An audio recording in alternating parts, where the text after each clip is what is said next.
So hello and welcome back yet again to another Exploring Azeroth. Normally, this is done with my characters over on Moonguard of Onyx and Beryl, but this week we are going to be exploring the Wandering Isle, the Pandarin starting zone, and that is a area that is restricted to Pandarin. So I quickly made up a new character. Her name is Blossom. You know, I was thinking Powerpuff Girls, what can I say? And we are going to use her over this week and next week to explore the Wandering Isle because there is a lot there. The Wandering Isle is actually on the back of the Great Turtle Shenzhen Zoo. It is the starting area for Pandarin characters, although I guess a lot of new characters are probably starting at Exile's Reach these days. But the Isle, if you look in the Art of the World of Warcraft book, Mists of Pandaria, on page 32, it says, "For many generations, the boldest Pandarin gathered on the back of the colossal sea turtle Shenzhen Zoo to venture across the world. The Moving Isle's inhabitants are the descendants of a rare breed of Pandarin, explorers who left their mist-shrouded homeland behind in search of knowledge and adventure." And it is the place where you start off as a young Pandarin. You start off initially in the Shangzi training grounds. It is the initial area for newly created Pandarin. It's located in the northeast portion of Shenzhen Zoo, and it is where you meet Master Shangzi, who will guide you on your journey. It has its own little small temple, and it's full of people who are training hard. There are also various clickable items all over the Wandering Isle that kind of teach you a lot about the history of Pandaria. So I don't claim to have found them all, but I have found some of them. It's a really pretty area, and it is where you train. You get your first couple levels, you get your first couple of pieces of gear, and then you head off to adventure further on the Isle. And the next area that you will head to is the Dawning Valley. It's also known as the Tranquil Valley, and it is where the training grounds, the Wusong Village, the Dawning Stair, and eventually the Temple of the Five Dawns is all at. The valley is actually safe, but it does have a lot of mischief-causing creatures, so it is a lot like the older starting zones and the older starting experiences, in that it's not hostile to you.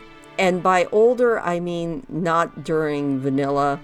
Vanilla, your starting zone threw you right in, and you are going to get your rear end handed to you. At least I was, when I played the little bit of vanilla that I played.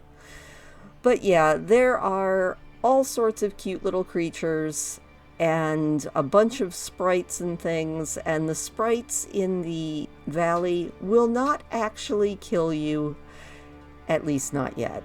Don't worry, later on everything becomes hostile. And as you're going along, the first real quest that you're going to do, where you actually have to do some battle, is here at Fu's Pond. Fu's Pond is a small pond that is often used by Asa Cloudsinger. She is one of the two Pandarin who will help you all throughout the Wandering Isle, and she joins the Alliance eventually, and her counterpart actually joins the Horde, and eventually at the end of the entire Isle, you have to make up your mind whether you want to join the Alliance or the Horde, unless of course you wish to emulate the great double agent who was a Pandarin monk back when Mists of Pandaria launched, and he never left the Wandering Isle. He is a player who leveled to max level just by picking herbs and mining, and he never picked a side. I don't know what he's doing these days, but he is actually a player that inspired me to do several of my own peace challenges. Instead of World of Warcraft, it was just a 100% World of Peacecraft that I've done that challenge a few times now. It's a lot of fun. Now, not too far away, you are going to head to the Cave of Meditation. It's a small cave. It's used by the Tushy monks, which is what Asa Cloudsinger is. And she gathers herself and tries to get information on how to get Hau, the spirit of fire. And while she is meditating, she wants you and a couple of the other Tushy monks to protect her. So you do that. It's your first real big fight on the Isle, and thankfully it's usually not an impossible fight. But after Asa is done meditating, then the spirit of the Master Li Fei appears to offer his wisdom and let you know where to get the fire spirit. After you speak with Asa, you are sent on to the Wusong Village. And that is where you meet Asa's counterpart, G. Firepaw, who is hanging out here, and he is helping out the villagers. It's a little Pandarin village. It's located in the northern area of the Wandering Isle, and it is populated by Wusong villagers, and they're currently being attacked by the Hosen. I'm pretty sure that this is actually the first time that you see the Hosen, and they are an interesting and quite vicious race, especially if you are like only level 2 or 3. They definitely can. I think I had my first death as a Pandarin at level 2 or 3 back when Mists of Pandaria opened, due to these crazy little Fae Fang Hosen. After you are done dealing with the Hosen at the village and contacting a wind spirit, it is time to head to the Shrine of the Inner Light. It is a cave that is southwest of Wusong Village, and it is in here that the Great Spirit of Fire Hau is found. He is protected by a fire barrier, and you have to pass the fire barrier, but after you are there, Master Li Fei is awaiting to test you to see if you are worthy to meet the Spirit Hau. After you defeat Master Li Fei, you get to meet the Fire Spirit, and then you take Hau all the way up the Dawning Stair, leading to the Temple of the Five Dawns. The Temple of the Five Dawns is actually pretty interesting. It is a huge temple, and it is found in the center of the Wandering Isle. And it is there where Master Shang Zi sends all of his best students off to find the other spirits on the Wandering Isle. This is also where my ignorance of the monk class definitely comes in, because I never realized that you could access the Wandering Isle once you had left it as a Pandarin, but the Wandering Isle is actually the class hall for monks. Now, I'm sure a lot of the monk players are probably typing to me, of course it's the class hall for monks. You didn't know that? No, I didn't. Monk is one of those classes that I've never gotten past level probably 20, except doing one of my peaceful challenges. I never knew where the class hall was. But the class hall version of the Wandering Isle is in its own instance, as all the class halls are. And it is It does not have the Skybreaker, which is the Alliance ship that we'll see in the next video. It doesn't have that there. But after you drop off Hao, Master Shangzi sends Asa off to the singing pools, and he sends you off after her. So you trot along to the singing pools, and that is where you are going to be looking for Shu, the ancient water spirit. Now, the singing pools are actually kind of fun. There are 5 pools, and one of them I still haven't found. I went to all of the different pools that I could see on the map, but I didn't find the Crocolisk pool. But there are 5 cursed pools. If you go into the frog pool, you move a lot faster, but the cranes attack you. If you go into the turtle pool, you are much slower, and the cranes attack you. If you go into the skunk pool, you are a little bit fast, but you have a smelly debuff. And if you go into the crane pool, you have developed a taste for small critters, but there seem to be none around. And supposedly there is a Crocolisk pool where you are just a wee little crocodile. Unsurprisingly, the singing pools are a slight backhanded reference to the cursed pools from Ranma 1/2. Wonderful anime. Older, but it's a very worthwhile one. Also, while you're at the singing pools, you get to do a little bit of jumping from pole to pole and a little bit of pole fighting, so you kind of feel like you are maybe doing the Karate Kid. You know, I always picture all of these monks up there doing the whole Karate Kid thing. After you do a few quests around the singing pools, you are sent up to Liang's retreat. Liang was a companion of the water spirit Shu back when he was young, but he's now says that he's too old to play with Shu anymore, and that could be why Shu has retreated. So he lets you know that how he used to let Shu know that it was time to play was he would gather up a blue pearl and toss it into Shu's pond. So he says if you go do that and get Shu to play with you, then maybe Shu will help you speak with Shenzhen Su, the great turtle. So you go, you fight some stuff, and you get the pearl. You go and play with the ancient water spirit Shu, who, that is such a fun quest. Not even gonna lie, I love this quest because it fills me with joy listening to Shu giggling.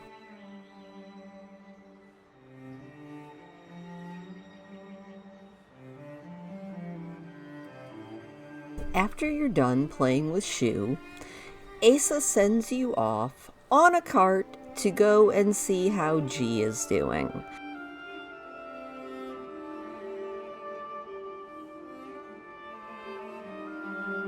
So you head off on a cart with Shu following along behind you as you head to the Doo Farmstead. You pass along the rows, which are the bountiful fields of the Doo Farmstead on the Wandering Isle, and they're having a little bit of a problem with the vermin. And the vermin are these little rabbit-like, murloc-y type beasts. I call anything that swarms you the way that the vermin do murloc-y, because I don't think, and let me know in the comments if you have found any, but I don't think that there are any murlocs on any area of Pandaria. I don't even think there are gorloks there, now that I think about it. But here at the Doo Farmstead, that is where our good friend G Ironclaw is trying his best to wake up yet another spirit. And that is the spirit Wu Gao, the ancient spirit of Earth. G actually refers to the farm as a village, and I don't really blame him because I don't know how many farms are quite this huge. So G needs you to wake up Wu Gao, and in this village, the farmers grow carrots, pumpkins, turnips, berries, other crops, and they take their breaks very seriously. They have a big old break gong, which is where Wu Gao is sleeping. But they want you to, the farmers, since they're having so many issues, they actually want you to go and cull some of the vermin for them. And they want you to steal back some of the vegetables that the vermin have been stealing from them. This is something that you will do a lot in Pandaria. They have a lot of issues with the vermin. But once you go out and you help out the villagers a little bit, then G wants you to go to the Kihan Brewery.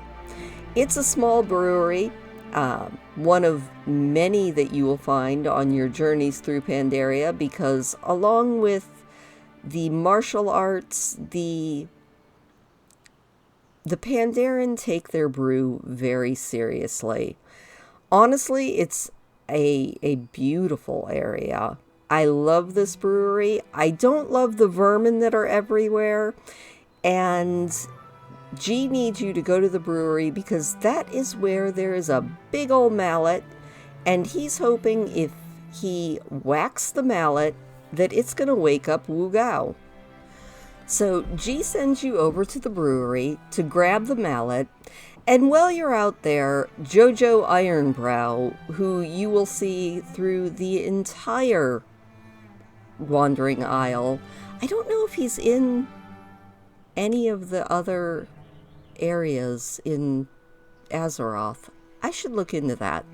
Anyway, Jojo wants you to pick up some boards. He's been having so much fun breaking things with his head.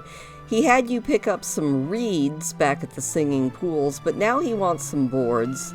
So you get the mallet for our dear friend G Ironpaw. You get the boards for Jojo Ironbrow.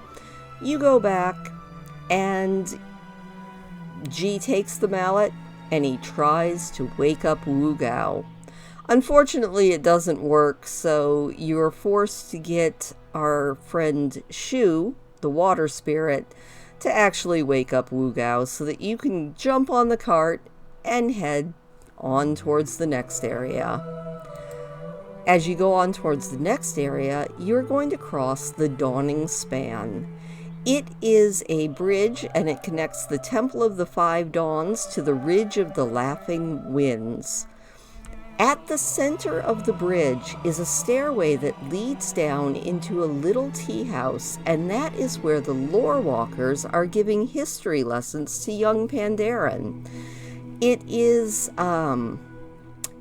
worthwhile to go down there, and no quest will actually send you down there, but it's a beautiful area, and while you're down there, you can actually get the Song of Lulang, which is one of the scrolls eventually that you'll get in Pandaria. But this one, you can actually watch Lore Walkers on, who tells you that the Lore Walker is just beginning her lesson.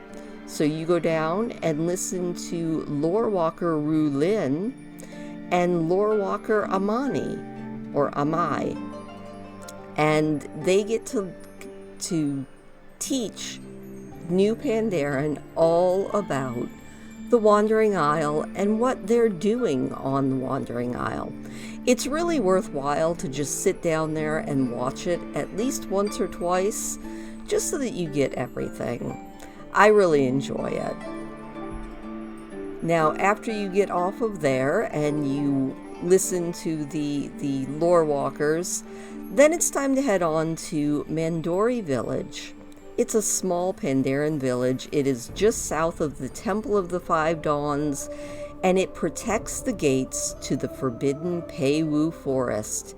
Gates that will not open till later. It also has the Laughing Crane Tavern, and it was the home of Lily Stormstout and her family. So that is always a good thing to know. It's always nice to know where Lily Stormstout grew up. If you didn't know, Lily Stormstout is a character I might actually have to do an entire Lives of the NPCs on, because she's had a lot to do. You might only see her in the quests in the Valley of the Four Winds, but outside of World of Warcraft, in the comics and everything, she's lived quite the life. I might have to look into her some more.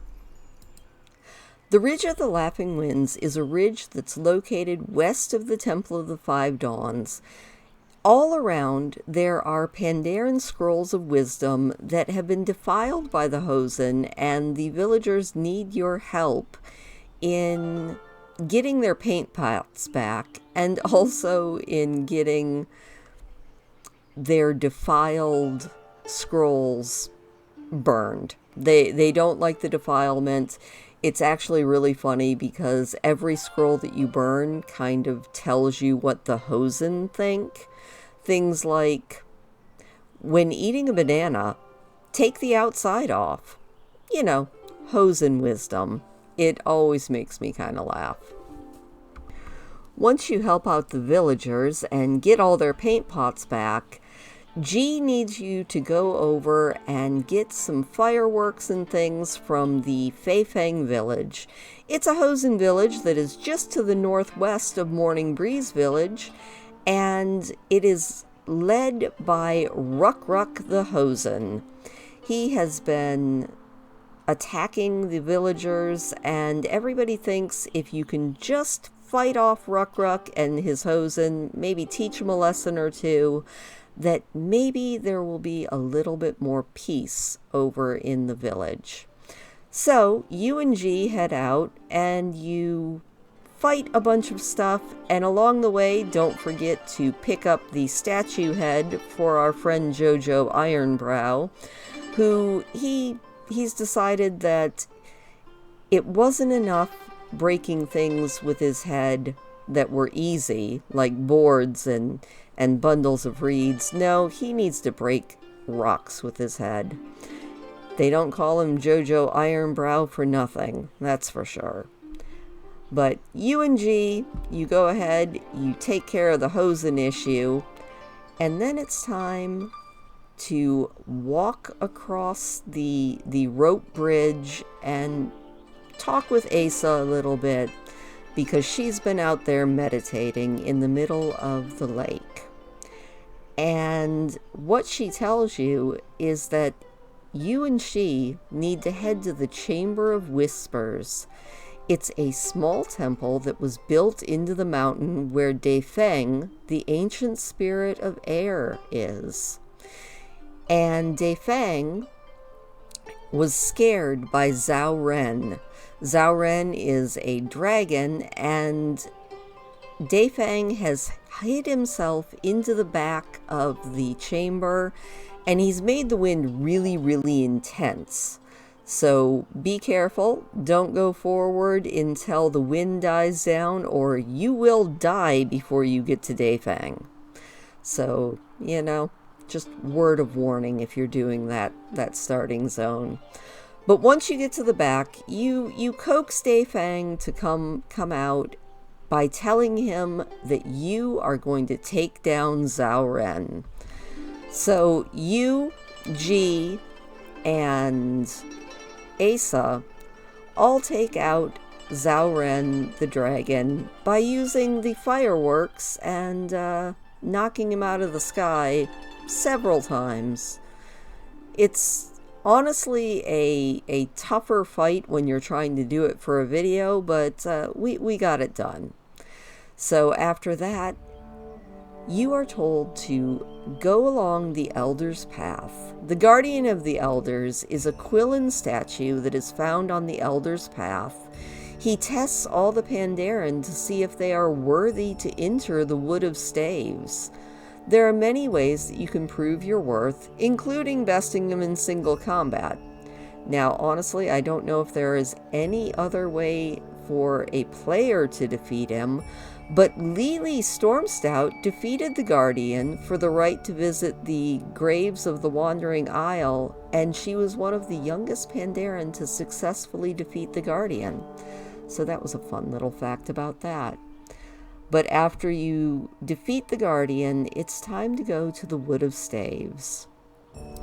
The Wood of Staves is a grove that is found far to the west on the Wandering Isle, and it's one where only worthy Pandarin are allowed.